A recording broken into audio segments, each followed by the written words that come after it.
Welcome back to Let's Try Axiom Verge. We have arrived at what would be the end of the game. I took a look through the various notes and tried to reread them and try to learn and understand anything I could of them. And it seems as though these tablet-looking ones were written by the ancient Sudrans, these green ones were written by the Rusalki, or however you pronounce it, and then these were actually written by, I'm guessing, Athetos clones. Given that, it seems as though what befell ancient Sudra is hard to tell, is hard to say. They speak of the sea in the sky, which in that case they may be referring to the breach, and something coming from the breach that lays waste to the land. They also spoke of masters of patterns, which, of course, now we see as being the pattern minds, as they're referred to. And apparently there was a conflict in ancient Sudra that brought a plague upon the land that killed everyone. Somewhere in one of these various bits of knowledge, we also hear that there was an Athetos that arrived hundreds, if not thousands, of years ago, and that may have been the one that brought about the downfall of ancient Sudra. And then moving to the matter at hand, it's hard to tell. We have Trace now arriving as he did here. And at the end of that, he goes to the filter or whatever lies beyond for answers. And beyond that, we have very little information, seeing as pretty much every one of the remaining seem to be when Athetos and his creations are at odds with the Rusalki. And they speak of then the conflict, and Katrahaska, who I think was the Rusalki that was killed, that sided with Athetos. So given all of this, we still don't know what's actually starting anything, what's causing anything. We don't have even the slightest hint as to what made Trace change and become Athetos. We're sure at this point that it has something to do with his new theory of everything, a new understanding of how the universe works. And some of that comes from this, which says, any algorithm giving rise to cognitive entities will be perceived as reality by the entities described, which I almost feel like meaning if you imagine something to be real, then it will become real. Just a complete new understanding of what reality is, but beyond that, we know very little. And in turn, we're now heading up to see Athetos himself, to see what becomes of that, and to see if perhaps we can learn what he learned. First, there's not much I can do against these guys. I'm just gonna kill him, I'm gonna eat damage. I want to know what happens when we kill that guy.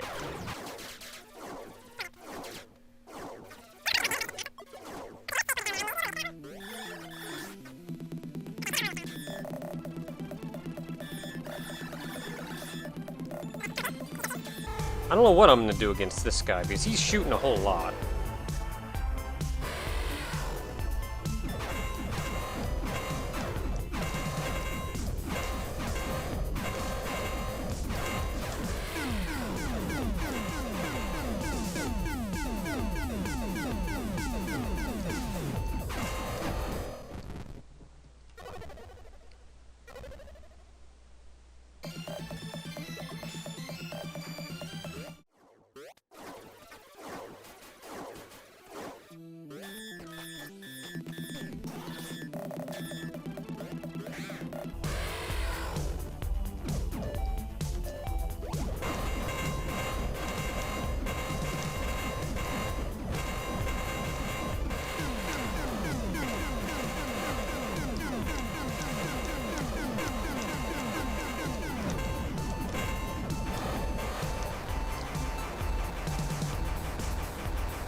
Well, I did it. But nothing at all seems to have changed. Nothing really seemed to happen there other than you got a bunch of life. He's gone for good now, though, so there's that. Given Trace's penchant for not killing these things, I'm gonna go ahead and not kill him.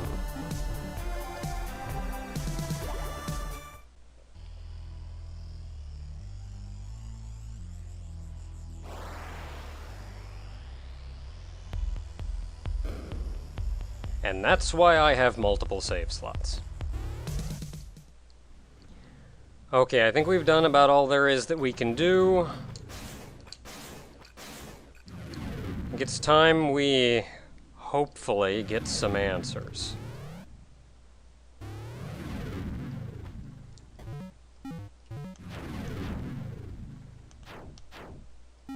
I go back down. It auto-mapped the entire room, and I just got the achievement for having mapped everything. You know what? I'm gonna go ahead and save with that. I don't know where loading is gonna take me. I don't know if it's gonna save after the fight. I don't know what's going on, but I like the idea of having a save with everything. In fact, the only thing I've not done is corrupt one of every enemy. And honestly, I'm not sure where to even begin with that.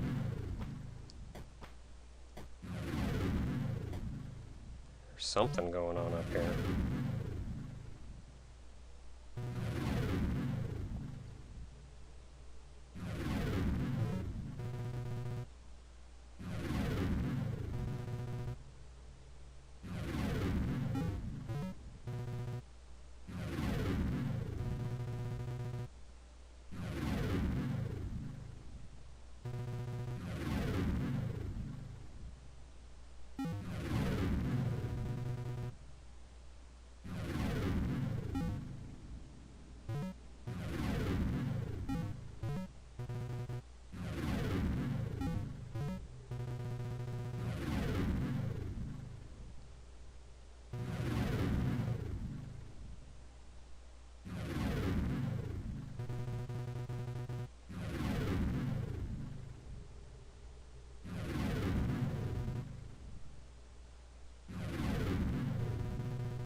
Honestly, I gotta think about that too.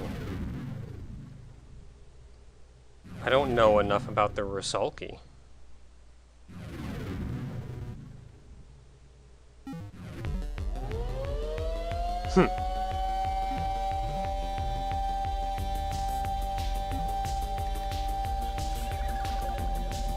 Oh, jeez.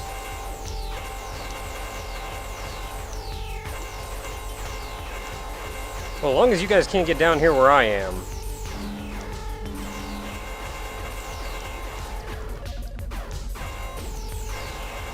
I can duck under most of their shots, which is nice. As long as you don't panic, You only take a few hits here and there. I feel like I should be hitting something else, though. I feel like these can just keep showing up.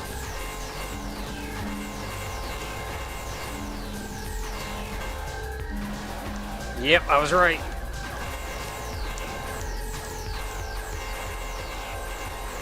No wonder they're mostly up in the air. Up in the air is where I mostly need to be.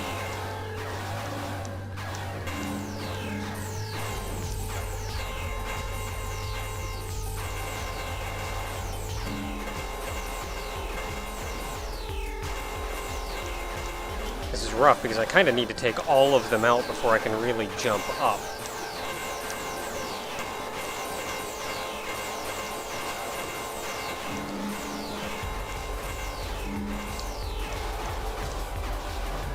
Got it!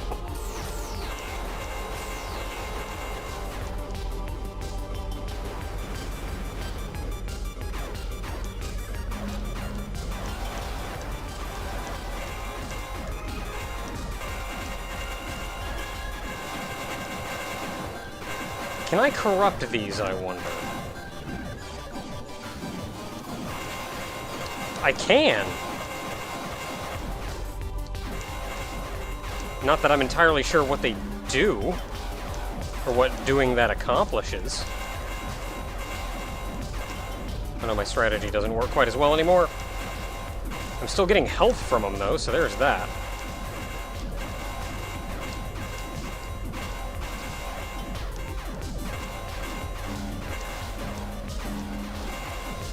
Ah, just get some shots in!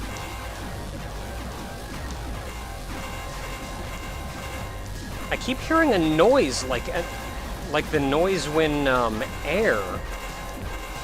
Like when you're underwater. And the air meter is going down.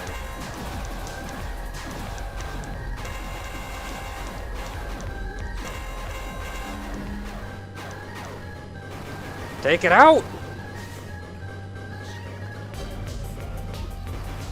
Oh, this would be the breach elevator, wouldn't it?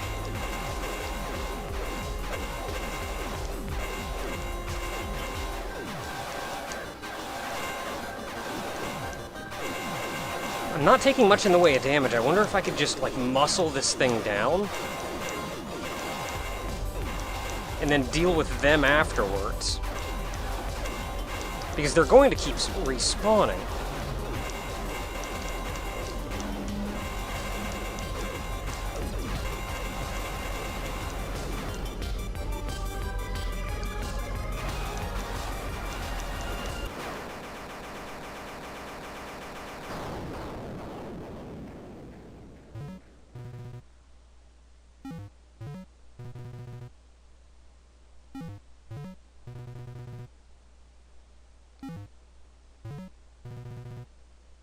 Or me.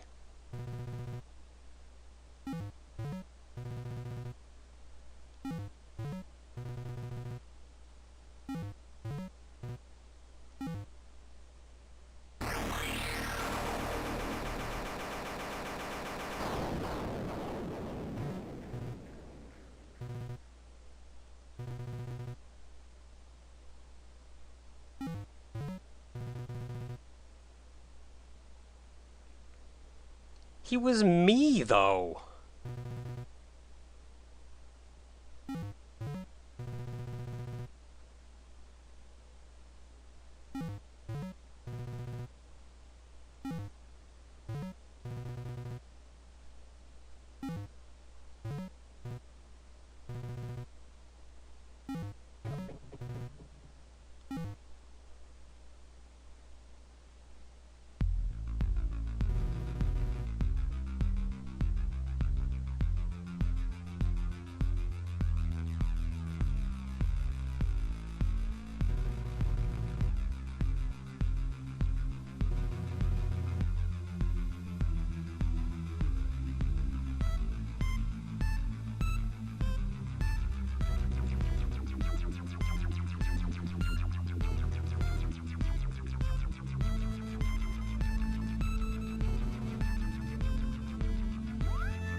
And this has been Let's Try Axiom Verge. Of course, that at the end is a degree of a sequel hook. Though I also wonder if there's some kind of continuous loop somewhere. Or this desire to get back to Sudra would perhaps be what sends him there in the first place.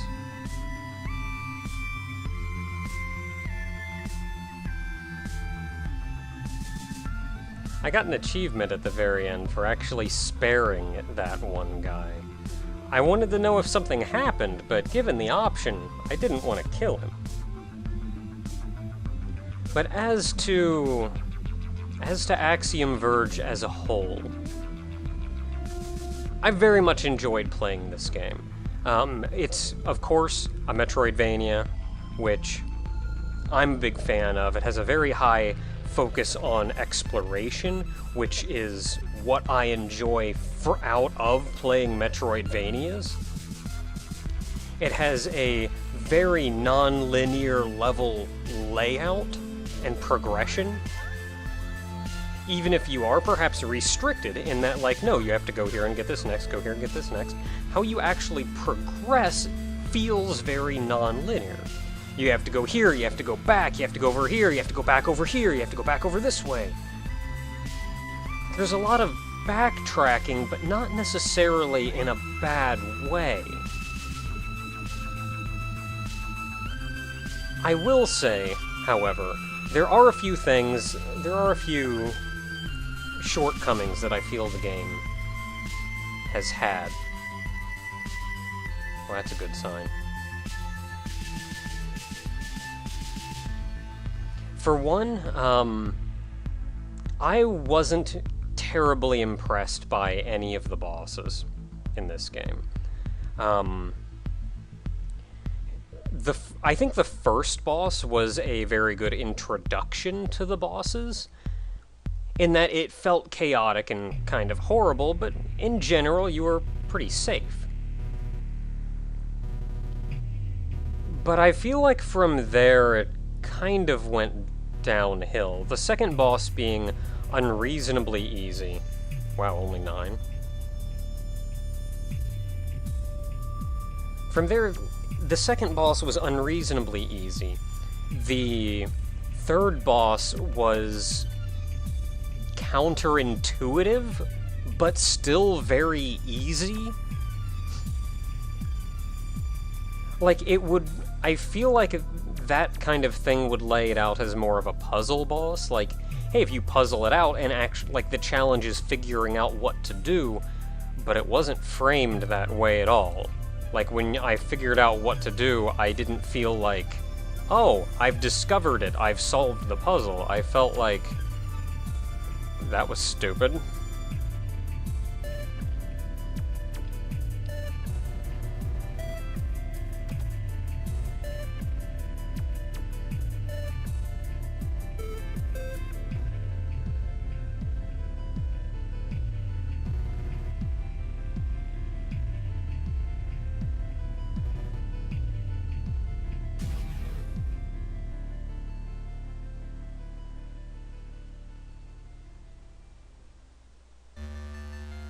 Well, now I have no idea what's going on.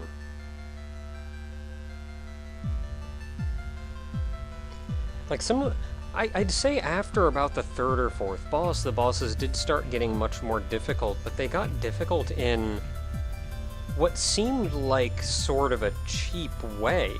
Like, that Hornet boss, I still can't figure out how you're supposed to handle dodging his, like, just stab you immediately thing, and I know somebody said, oh, you're supposed to dash backwards to get out of the way. It's not dodging that isn't a matter of Trace not being fast enough.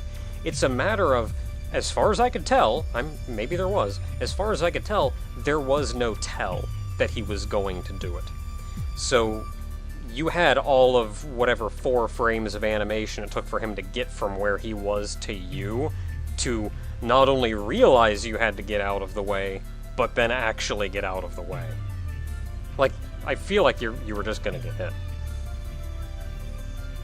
And then, like, that laser boss thing in the final area, that was just unpleasant. I mean, I suppose it was... He had little enough health you could just muscle your way through, but I'm also going into that with like 100% of the items. Granted, I don't think I was missing that much beforehand. But I don't know. I think the bosses are one of the weakest parts of the game. A lot of the items were hidden very well, which I thought was neat. Especially the passcode ones.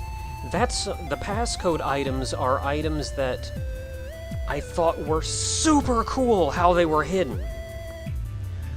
I don't think I ever would have realized that putting a passcode in and activating it in a specific room would solve something, would open something. And that passcode was hidden in the environment.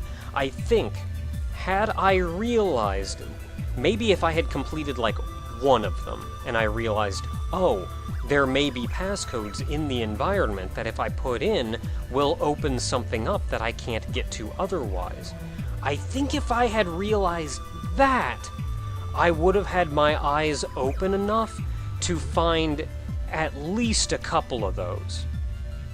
Potentially all of them, but at least a couple of them. But that jumping point was probably one of the biggest jumping points for me. And that's not bad. I love that things are hidden so well that once I see how to get it, I think, oh my goodness, look at the trail of information you have to follow to get to this. They gave you every step of information to get from beginning to end, and it was up to you to piece them together. I think that was super cool.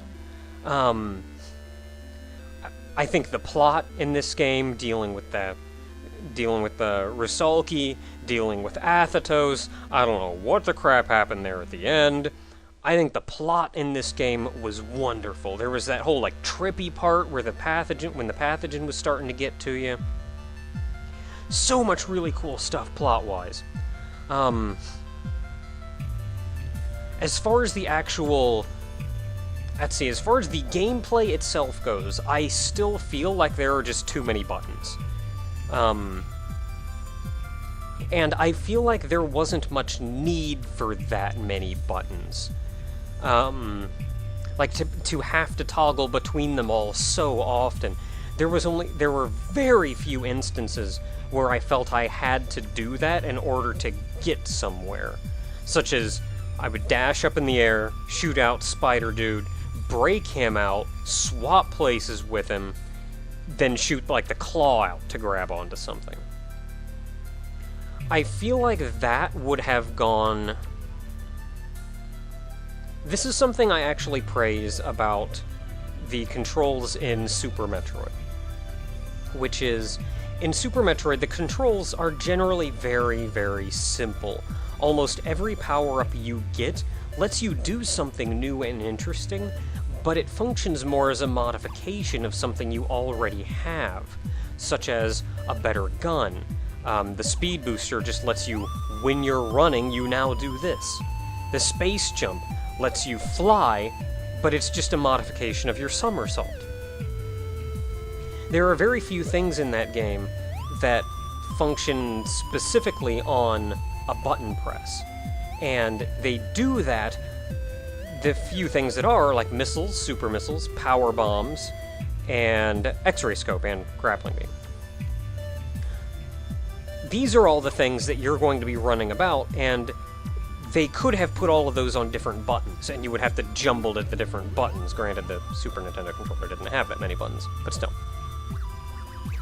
And effectively, this game just took all of those things and just put them all on different buttons. And effectively, it's the same gameplay, but I found when they're all on different buttons, I not only forget what I have at my disposal, but I will never remember what button does what.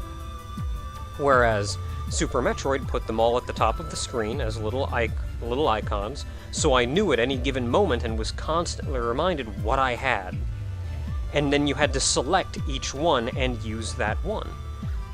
So you didn't have to worry about jumbling buttons or getting them mixed up, because you always had that one selected, and you knew this is the button that does whatever's up there. Doing that, of course, would make some of the puzzles in this game, the puzzles in this game, a little harder to do. But I feel like something like that would have considerably helped me with the feeling of complexity with the controls in this game. That's just me, though. I'm sure there's plenty of people out there playing this game that don't have any problem with it at all. But that's me. That's personal preference. I think I would have preferred something like that. Let's see here. Otherwise, other than the controls being a little convoluted, I loved all the different guns in this game. A lot of people were kind of ragging on how many guns there were and how pointless it felt, but even when I had guns that I was super content with, and I just knew, like, I'm probably just going to keep using this gun. Yeah, I'm going to get a new gun. It's probably going to be useless, but I don't know. I was still super excited every time I got a new gun. Because that new gun is something interesting that he put in that fires and controls every single one of them in a unique way. And the guns lend themselves so much to play style and just what you feel like using. And I settled on the guns that I settled on using because those are the guns that, how I feel, how I play, I felt best fit what I wanted out of guns. But it was still super cool to get every new one. And even at the very end, to find that frickin', like, electric ball on a lasso that, like, this is the coolest gun at the very end. So I think the guns were super cool. I'm not even bothered by the sheer number of them and, like, oh, it's so difficult to select the correct... That doesn't even bother me. Mostly because the time pauses when you go to select weapons. So you want to change weapons, you can toggle it up and just take all the time in the world getting to that one you want. Especially when you start dealing with regulars, you remember approximately where they are, and it becomes very easy to select them. So, yeah, I didn't have any problem at all with the guns. I super enjoyed the guns. And the sheer number of them and how much fun that was. Let's see, other than the controls being a little complicated, the bosses being very underwhelming, I think a couple other things that I had a little bit of a problem with in the game was, to a degree, the level design. And just like the room layout and map design. And a lot of that is because this is based much more so on the aesthetic of Metroid as opposed to Super Metroid. Now, with the original NES Metroid, the environments couldn't vary a lot. You couldn't put a lot of set pieces in, a lot of really interesting environment things in. It was just the limitations of it being on the NES. And everything also then looked very blocky. I mean, you can look at the environment in the back right now, and you can see it's very clearly made out of many, many separate individual visible blocks. And to me, that made it feel as though one room didn't differ so much from any other room. Having spent a lot of time running around the map now, I can start to see some of the difference between the areas. But it's not nearly as obvious a difference as many other places could have been, say, with an aesthetic like Super Metroid's. Which Super Metroid's, instead of going with the more blocky system, which they kind of went with the blocky system in some places, but then in other places they had much larger set pieces. They had the environment would just craft up and make something as opposed to it being made of blocks, say. And it just lent itself to creating a lot more individual, memorable objects. Now, granted, a lot of people have said that, Well, Super Metroid, they had trouble remembering things in Super Metroid. But how much this affects you is up to the individual. Some people will have an easier time remembering one thing than another thing. But the very idea that those set pieces will create more defined memories and an aesthetic that's somewhat similar to another aesthetic, that's just kind of... I mean, that's fact, really. How much that affects you is up to debate. So, personally, I had a bit of trouble gleaming one area from another area, and it felt a little bit like I couldn't really tell where I was a lot of the time.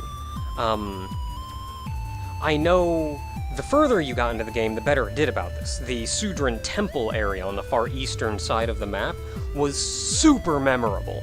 That whole area, the aesthetic of that area, even your flow through it was super memorable. Because they managed to do a lot more of those bigger kind of set-piecey things in there with like the large blocks, a much more visible temple atmosphere going down into the gardens, and how it had just these long strings of like square garden things coming out. Super memorable. Some of the earlier areas I feel had a little bit more of that trouble though. I think the only other thing that I was a little saddened by, and this isn't necessarily a flaw with the game, but especially given the look of the intro when you first meet Else Nova, the first area of the game, which is full of all those red, like, blood bubble kind of things, it felt very H.R. Geiger-like. Super cool stuff.